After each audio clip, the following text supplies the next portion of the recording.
Assalamualaikum warahmatullahi wabarakatuh.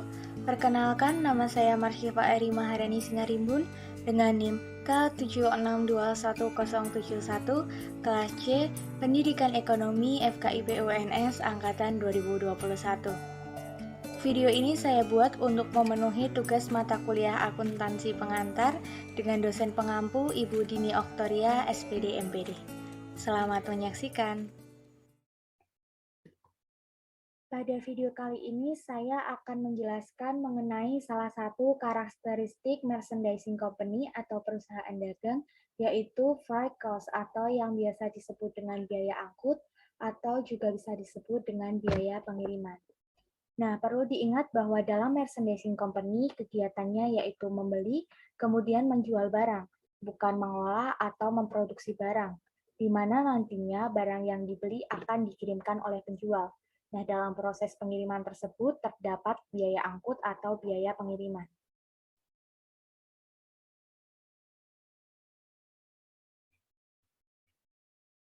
Nah, menurut Huygens, Kinol, dan Kieso dalam bukunya Pengantar Ilmu Akuntansi menjelaskan bahwa pada perjanjian penjualan harus menunjukkan siapa pembeli atau penjual yang membayar biaya pengiriman. Nah, pengiriman itu bisa melalui apa? Nah, pengiriman itu bisa menggunakan truk, mobil angkut, kereta, kapal, dan lain sebagainya. Nah, untuk menaiki transportasi tersebut tentunya diperlukan biaya. Nah, dari situ perusahaan akan membuat tagihan biaya angkut sesuai dengan perjanjian yang dibuat sebelumnya. Jadi, bisa diartikan freight cost atau biaya angkut adalah biaya yang muncul ketika perusahaan menggunakan jasa angkut atas barang dagang yang dibeli atau dipasarkan. Nah, selanjutnya di sini saya akan menjelaskan mengenai jenis-jenis biaya angkut. Ada dua, yang pertama yaitu FOB Shipping Point dan yang kedua adalah FOB Destination. FOB sendiri merupakan singkatan dari Free on Board. Nah, yang pertama yaitu FOB Shipping Point. Di sini biaya angkut ditanggung oleh pembeli. Jadi yang membayar biaya angkut adalah si pembeli. Jadi selama perjalanan itu merupakan tanggung jawab pembeli. Dan pembeli sudah menjadi pemilik barang. Selanjutnya yaitu FOB Destination. Nah, di sini biaya pengiriman itu ditanggung oleh penjual. Jadi yang membayar biaya angkut adalah penjual. Dan segala bentuk resiko selama perjalanan itu masih ditanggung oleh penjual. Dan hak kepemilikan baru akan berganti ketika barang itu tiba di tempat tujuan. Oke, selanjutnya saya akan menjelaskan mengenai penulisan jurnalnya. Yang pertama untuk FOB Shipping Point. Nah, di sini ketika pembeli menanggung biaya transportasi, biaya tersebut dianggap sebagai bagian dari pembelian persediaan. Nah, oleh karena itu, pembeli akan mendebet atau menambahkan akun inventory.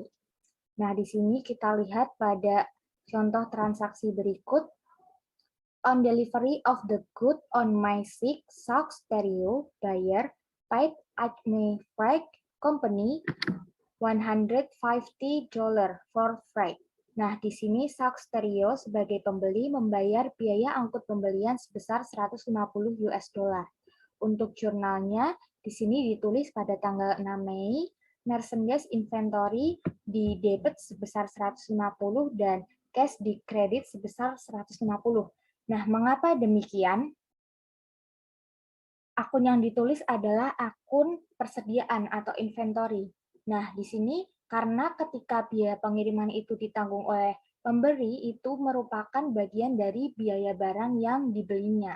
Tetapi bisa juga ditulis sebagai freight in atau beban angkut pembelian. Nah, itu tergantung sistem penulisannya, periodik atau perpetual. Nah, di sini kita akan lanjut ke contoh transaksi yang kedua. Nah, di sini transaction cost of freight purchase FOB Shipping Point on December 2, PT Aditama purchase merchandise on credit amounting to 400,000 rupiah from Atmajaya and pay the freight cost 40,000 rupiah. Nah, di sini untuk penulisan jurnalnya, Pada pada transaksi ini PT Aditama membeli barang dagang sebesar Rp400.000 dari Atmajaya dan membayar biaya angkut sebesar Rp40.000. Nah, di sini untuk penulisan jurnalnya, sistem periodik pada tanggal 2 Desember ditulis purchase atau pembelian karena tadi membeli barang sebesar Rp400.000 di debit, dan ditulis akun payable sebesar Rp400.000 di kredit karena tadi pembayarannya secara kredit dengan syarat FOB shipping point. Nah, untuk biaya angkutnya di sini ditulis freight in atau biaya angkut pembelian sebesar Rp40.000 di debit dan cash sebesar Rp40.000 di kredit. Kemudian untuk jurnal yang perpetual di sini dituliskan merchandise inventory karena pada saat pembelian itu masuknya di persediaan barang dagang. Di debit Rp400.000 dan akun payable karena pembayarannya secara kredit sebesar Rp400.000 di kredit. Nah, di sini untuk biaya angkutnya ditulis merchandise inventory sebesar Rp40.000 dan cash sebesar Rp40.000 di kredit. Nah, selanjutnya ini untuk FOB destination point. Nah, ini kebalikannya dari biaya angkut pembelian tadi.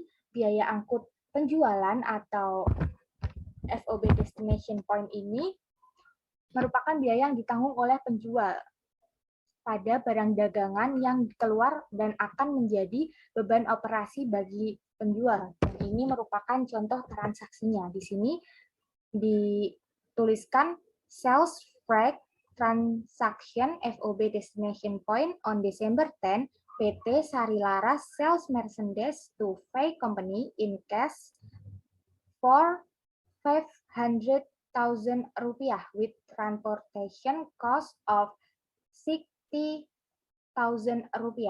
Nah, di sini untuk penulisan jurnalnya pada sistem periodik dituliskan pada tanggal 10 Desember cash di debit Rp500.000 karena ini merupakan penjualan, jadi menerima uang hasil penjualan.